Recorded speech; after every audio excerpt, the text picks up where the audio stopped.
Et salut, bienvenue sur la chaîne d'Elsa et Fred à la page. Aujourd'hui, je vais vous présenter le roman Evador de Francesca Melandri. Il est sorti en italien en 2010, puis il a été traduit par Daniel Vallin en 2012. Il est paru la même année aux éditions Gallimard. Il s'agit du premier roman de Francesca Melandri. Francesca Melandri est née en 1964 à Rome. Elle a exercé comme scénariste pour plusieurs séries et téléfilms de la télévision italienne. Mais elle est également réalisatrice. Elle a réalisé notamment un documentaire, Vera, qui raconte l'histoire d'une Croate juive qui a survécu à la Shoah. Francesca Melandri a vécu une quinzaine d'années dans le Haut-Adige, au Tyrol du Sud, là où se déroule l'action du roman Evador, donc elle connaît très bien cette région. Elle a également écrit un deuxième roman, Plus haut que la mer, qui a reçu le prix Stresa en 2012. Le récit du roman Evador se déroule dans une région du nord de l'Italie, le Haut-Adige, ou, si l'on se place du point de vue autrichien, le Tyrol du Sud. Il s'agit d'une région qui a été rattachée à l'Italie suite à la Première Guerre mondiale et dont les habitants parlent un dialecte allemand et tirent leur culture de l'Autriche. Et l'ensemble du récit va se dérouler autour de l'histoire de cette région, prise en étau entre deux cultures, la culture italienne et la culture autrichienne. Et ce roman se construit avec deux histoires parallèles. La première histoire, c'est l'histoire d'Eva, une femme d'une quarantaine d'années du Haut-Adige qui reçoit un mystérieux coup de téléphone d'une personne âgée apparemment qui lui annonce qu'elle va bientôt mourir et qu'elle souhaite la voir.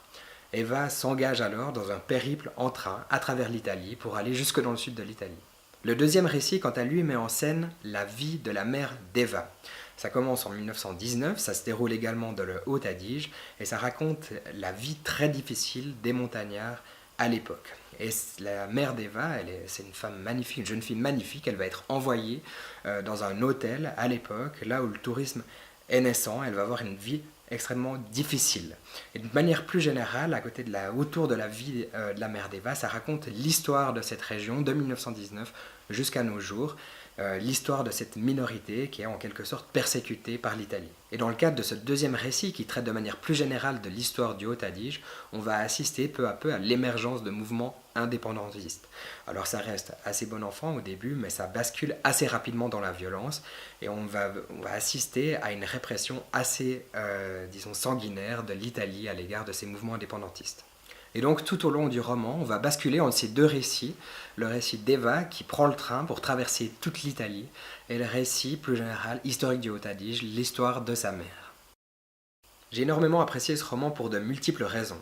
D'abord, pour l'histoire qu'il raconte, cette histoire de cette région du Haut-Adige qui m'était absolument inconnue, et ça s'est révélé passionnant, extrêmement instructif. Ensuite, ce roman est très bien construit avec les différents allers-retours entre les époques. Le voyage en train d'Eva est vraiment très bien restitué. On traverse les différentes régions de l'Italie, du nord au sud, on ressent des ambiances différentes. C'est vraiment une invitation au voyage. Et c'est pensé à elle au cours de ce voyage, l'Italie qu'on rencontre, qu'on traverse, est extrêmement bien mise en perspective, en fait, avec l'histoire du Haut-Adige qui nous est racontée tout au long du roman.